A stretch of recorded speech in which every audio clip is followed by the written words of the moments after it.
Hi. So today we'll talk about politics in the US in this video. We'll cover this entire aspect in two different parts. Politics in the US has been in news for quite a long time. It is an important issue and it might have a bearing on how other countries respond and work. So the first part deals with US elections and the system of government in USA. We'll also compare and contrast that with our own government, because if you know something about the US government, you're also expected to know something about our own government. So we'll start. The first slide talks about the political system, the polity of two different countries. The first is India. India is the world's largest democracy, and the second is US. US is the world's oldest democracy. So for India, the description is India is a parliamentary democratic republic in which the President of India is the head of state and Prime Minister of India is the head of government. So the President is head of state and Prime Minister is head of the government. There are three words highlighted here: parliamentary, democratic and republic. So we'll try to understand what this means, how people of India are really governed. The first word here is parliamentary. Parliamentary means that you have a set of legislators who are voted by the people. They come and sit together and discuss the issues of the country. They are usually from different locations in the country. For example, in our country, you have an MP from Chennai, for example, and you have an MP from Delhi. So MPs from different parts of the country will come together and they will sit and discuss the wide issues that the country faces. They will form laws, and that is the main function of a parliament. So the parliament can usually be split into two parts. You could have the upper house and the lower house. Lower house will be called is called the Lok Sabha in our country, and upper house is called Rajya Sabha. So that is about parliament. Democratic. India is also democratic. What does democratic mean? Democratic essentially means that the people decide what sort of issues are important, what issues should their leaders represent, and and how the country needs to go forward. It's not about a set of leaders who exist in the government permanently, or it's not about a set of leaders who are experts in a particular field. It's not elitist. The people decide what the important issues are and they work on that. So that will be democracy. There is also this concept of republic. Republic essentially means that the leader of the country is elected from time to time, elected or selected or nominated from time to time by the people. So the leader is supposed to represent the people. Republic can be of different types. The most common type is democratic republic, in which people choose a prime minister or a president through elections. But republic could also be based on religion, for example. In Iran, Iran is also a republic. It is not having a leader who is from a monarchy, or it is not hierarchical. The people of Iran select a leader from time to time, but the type of republic is democratic in one way, but it's not fully democratic. You have the supreme leader of Iran who is permanent. So republics do vary. They are of different types. In India, the President of India is the head of state. So what does the head of state mean? Head of state, usually in some countries, it can mean head of state and head of government, but there is a distinction made here. India, head of state is the president and head of government is the prime minister, which means that the president will be the nominal leader of the country. The president will be the first citizen of the country. He will be represented as the leader of our country. But the prime minister is a person who takes care of the day-to-day affairs. The prime minister takes care of various ministries in our country. And the prime minister comes out of the parliament. India is called a parliamentary democracy because the people vote for legislators in the parliament, and prime minister and his council of ministers, they emerge out of the parliament. So that is about head of state, head of government, parliamentary type, democratic type and republic type.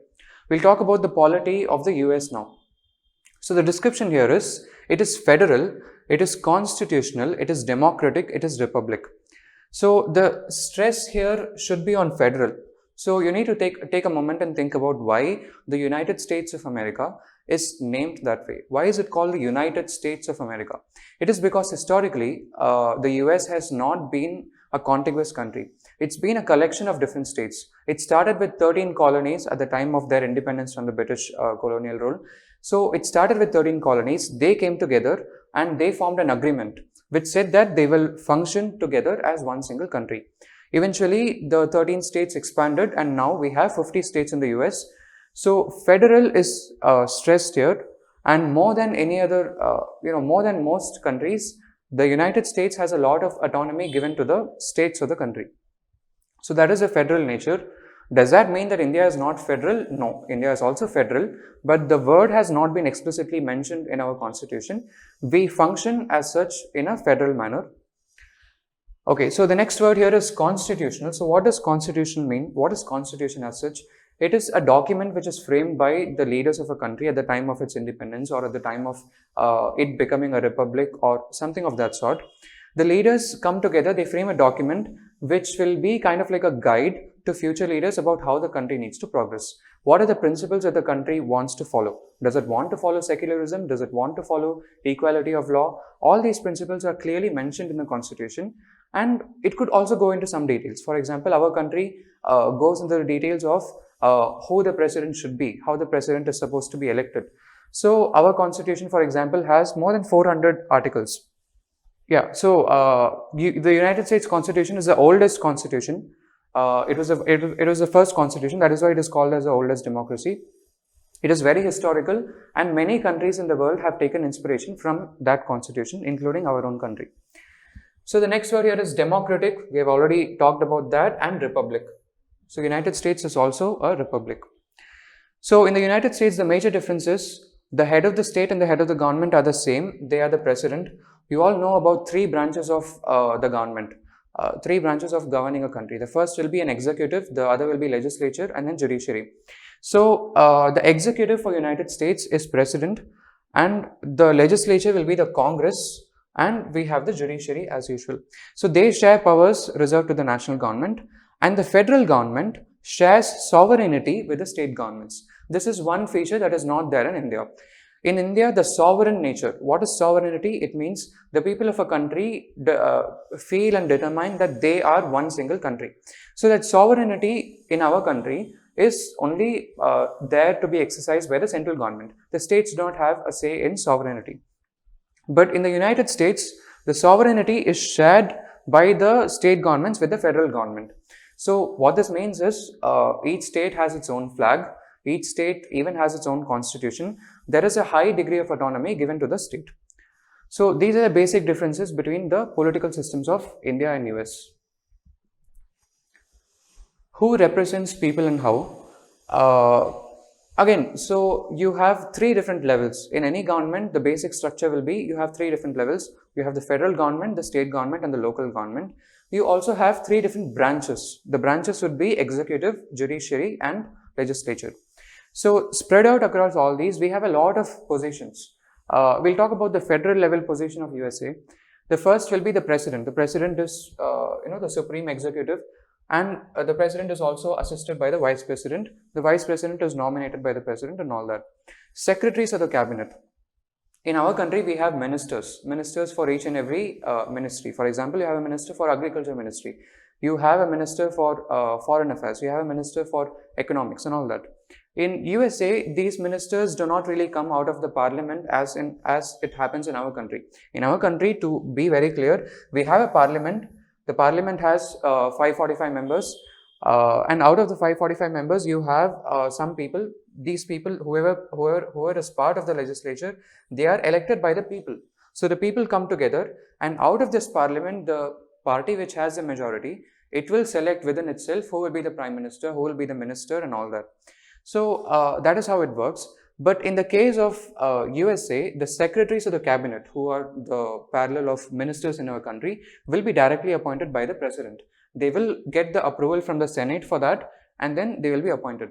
They need not be from a political background. So that is about the secretary of cabinet. We have judges of the Supreme Court, but they are not representatives of the people. They are selected and positioned in a different manner. We have senators and members of the House of Representatives. So as I said before, legislatures in many countries are divided into two different parts. One will be the upper house, other will be the lower house. So in USA, House of Representatives is called as a lower house, and Senate is called as the upper house. Total put together, they have a strength of 538 members. So all of these people are elected by the people directly, and the elections vary. The president election was held in 2016, but the elections for these, the Congress, happens once in 2 years. So it could happen, it probably happened in 2018 also. So again, to mention again, the people highlighted in the red are representatives. So we'll go to the state level now.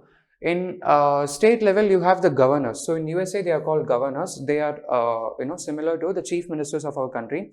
They are also elected by popular vote. The people of the state come to elections. They have something like a state election, and the governor is elected. There is also a legislature for each and every state. For most of the states in USA, this is bicameral, which means each state will have a lower house and then an upper house. In our country, usually it is not bicameral. You have just one single legislative assembly. Only for a few states you have bicameral legislature. So members of state legislatures, what is the difference between members of the Congress and members of state legislatures? Just like in our country, there are some subjects for which the state government has more power and authority over, and some subjects the central government decides. For example, in most of the countries, foreign affairs is something that is decided by the central government. So the central government will want to make laws on that subject. Agriculture, for example, is subject to the state legislature. So members of state legislatures will come together, sit and discuss those issues and make laws. We also have judges of the High Court. At the local level, you have mayors and council members. They are also elected members. But you also have other members like commissioners, you have the police, you have sheriffs and all that. They are not really representatives of the people. Now, why does this slide matter at all? Why representation of people matters at all? Imagine a country, in any country, the people of a country have a problem. Let's say you are living in Delhi, some part of Delhi, and then you have a problem with your road. You have a problem in the road in your street, and you want that to be fixed. You do not really go to the police station nearby and go and complain about it. You go to some sort of a local level politician, politician who holds a position, and then you tell your grievance. That grievance will be communicated to the appropriate authority and things will work out. So that is how executive works. There are basically two different ways in which this executive is. Executives can be classified into two parts. One is a permanent executive and the other one is a political executive. So the political executives are, as the word is suggesting, they are not really permanent. They are elected from time to time by the people. If they perform well, they stay on. If the people think they are not performing well, they go away. So that is the political executive. So all the people highlighted in red, you can imagine the parallel for our country. They are elected by the people. The other people are permanent executives. For example, a police commissioner in your city, he will be a permanent executive. He has come after some particular training, he has written some exam, he has gained a set of skills, and he is a permanent executive. So the permanent executive, usually in most countries, they are supposed to work things out based on the instructions from the political executive. So that is how you execute the will of the people. So this is about the second slide. We'll talk in more detail about the election procedure. Election procedure was very important throughout October 2020 and November 2020. This was probably the only thing in news. So we'll try to understand how the President of the United States is elected.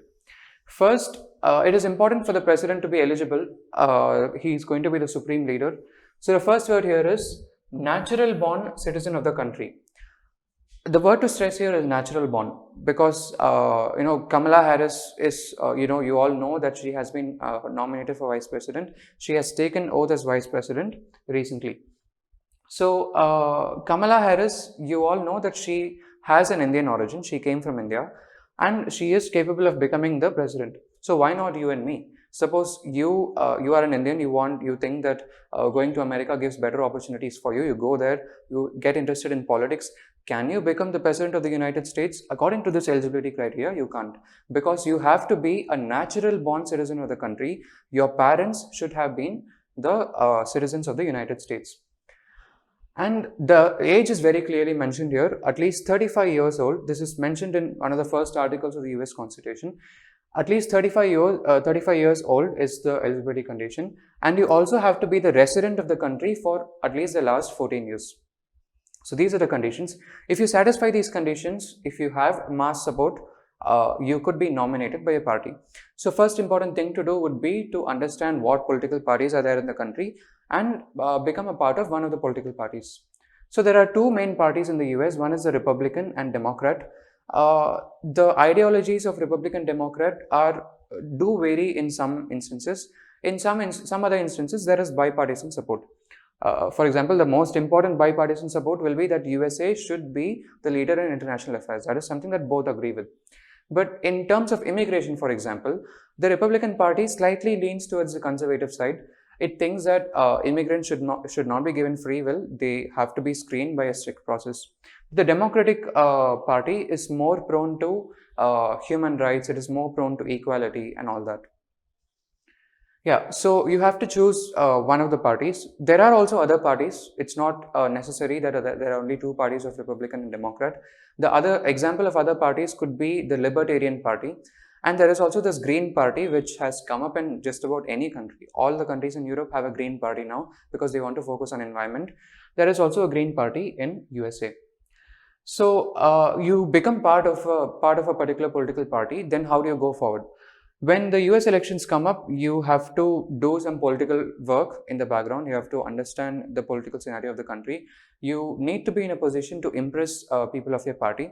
And then when the time comes, you nominate yourself or someone nominates you for the position of the president, and then you come together. Now, nomination is just one thing. In a party democracy in the USA is of paramount importance. So whether it is a Republican Party or the Democratic Party, the candidates who are of that party, they have to contest with other candidates within the same party, and then eventually you'll have to be nominated by the party. So there are two primary ways in which the process goes about of nomination to your party. The first way is caucus. So caucuses means that it is a very old system. It usually happens for states which are very small. So in those states, the members of the party come together at a particular spot, and then they discuss the advantages and disadvantages of various candidates. They decide and deliberate on who is suitable to represent them, and then they directly select a candidate. It's a very informal discussion sort of a thing. But this can happen practically in only small states like Iowa and Texas, where the population is relatively lower. In other states like, for example, Pennsylvania and California, where the population is very high, you can't really go about with this particular method. Here, for most of the other states, you have the concept of primaries. So what happens in a primaries election? Many members of the party come together, and then they decide on the various candidates. So you have sort of an election before the actual election, which is conducted by the party. So in this election, members of the party usually directly vote in a state election for the candidates who they would want. So there are two important points here. Members of the party is one thing, and then they directly vote. There is also this point of they vote in a state election. So it's not like the Republican Party, for example, the members of the Republican Party are coming and voting nationwide. It's not like that.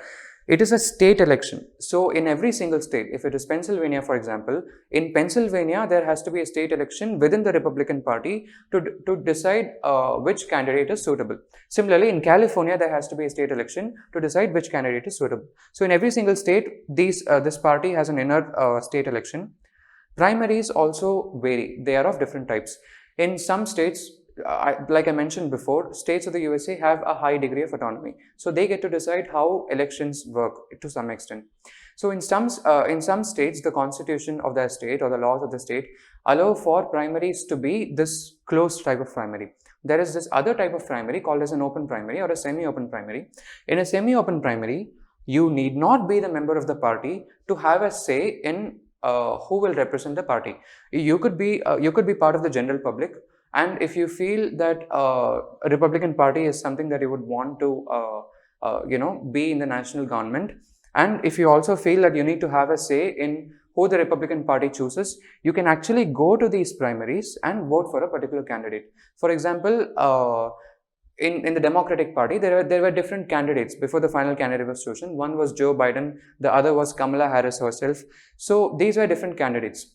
The people who wanted to support Democratic Party, they could go to the primary selection and they could choose either Joe Biden or Kamala Harris. And it's not either or type also. This is not like you can vote for a single type of candidate. You also have proportional representation. You could vote for multiple candidates in a particular order. So these are the two primary ways in which the selection of a candidate happens within a party.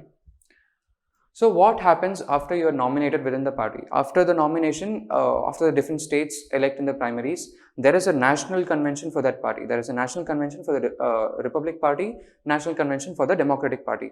So in that national convention, you count different votes, and then you finally come to the decision that, okay, this candidate is going to be representing our party. So after that, how do we really go about? There is this important point of, there's a strategy. The strategy would be to target states with high electoral votes. That will be the strategy. But how do you go about that? The major difference here compared to so many other countries is, in other countries, for example in India, if you want to choose a prime minister, if you want a particular party to come together, you have the national level elections. In that national level elections, each and every one of us will go and elect. So it's not a state level thing. The votes that you are putting is for a national election. It's about all the people in the country voting for a particular party. But in the US, as I mentioned before, there is more focus given on the states.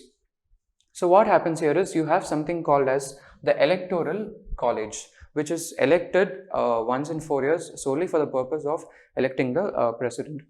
So this is a two-step process overall. The representatives of the people in the Congress are chosen by direct popular vote. So that is very clear. So either in the House of Representatives or in the Senate, the members are voted by direct popular vote. But for the president and the vice president, they are elected through Electoral College. What that means is you have, you know the process now. This different states vote for different parties. For example, the state of Pennsylvania, for example, based on the population of Pennsylvania, it has been allocated 20 Electoral College votes. So for Pennsylvania, you will have the state election, the national election for the president, but happening in the state level. After the counting process is over, the officials will finally say, okay, this particular party has got the majority. For example, they say that Republican Party has got the majority in Pennsylvania. Now, the election officials, after that result, they will say, all the Electoral College votes of Pennsylvania will go to the Republican Party. So 20 members of the Republican Party will be elected to the Electoral College. That same process happens for all of the 50 states. Yeah, so the winner in the states gets all electors of that state. Each state chooses their own slate of potential electors. So each state will, the party within each state, the Republican Party or the Democratic Party, within each state they will say, suppose we win this election, these are the 20 people who will be the part of Electoral College from our side. So that is how it works. After that, the Electoral College, it usually meets in the month of, in November, the general election happens. The Electoral College, the members are elected and they come together in the month of December, in mid-December. And then based on the party strength, you will finally get the vote. Each member of the party is going to vote only for their candidate. So that is how the electoral system works. This entire system exists because according to the Constitution, to repeat again, they want a greater level of autonomy to the states. How do people really vote in the country? So there are three main ways in which people vote. So this is very straightforward. You have a particular election day, and on that election day, all the people in the country will come and they will vote for this party or that party. In some states, not for all states, in some states in the USA, early voting is also allowed. That is at the discretion of the state. So what early voting means is, it's not just one day in which the people come and vote. You have multiple days before the final election day. For example, in some states, November 4th was the election day, the final election day, the general election day. But in some states, people were allowed to vote as early as in mid-October, for example.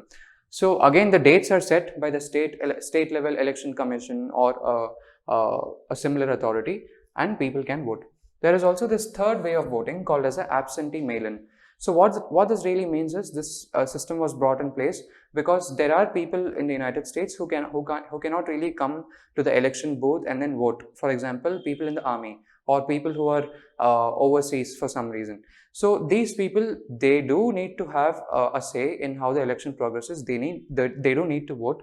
In which case, they have the option of going to a particular authority and registering the reason. They will say, I am in the army. They will say, I am abroad in so-and-so day. So can you please give me permission to vote through mail? So the permission is granted. That person could vote in a particular format, and that will be taken to an election booth and it will be manually counted. So what happened in this year? 2020 was different compared to most other years. Usually, to have a mail-in voting, you need to have an excuse. By the way, this system is also there in our country. In our country, when the general election happened, people in the army and people in the defense forces, they are allowed to send their votes through mail. But that is not extensive and that is not available for a common citizen, only for some special class. So in this absentee mail-in voting, what happened in 2020 specifically was that you need to have an excuse usually, but now you had the excuse of COVID-19. It was dangerous to say the least, to allow all the people to come together to an election booth on one single day and vote. That will be a super spreader event. So the people did not want that, the officials did not want that, and absentee mail-in voting was allowed for just about anybody. So most people, many people compared to the usual, they decided to send their votes by mail, and that is the reason for why US elections, the result of US elections was a prolonged drama. Because the voting happened over a long period of time, they had to be counted manually, and it was a lot of work. So this is specifically about 2020. So to just say one more important fact here, the incumbent president Donald Trump had an issue with absentee mail-in voting. He thought it could be used for manipulation of the result, and he did not really trust that. So this is the end of the part 1 of the video where we talk about the US elections. In the part 2, we will talk about how the US elections is actually relevant for the world, why it is important, and what happened in the US Capitol, the Capitol riots. We'll also talk about Mr. Trump's impeachment in the next video. The link is provided in the description.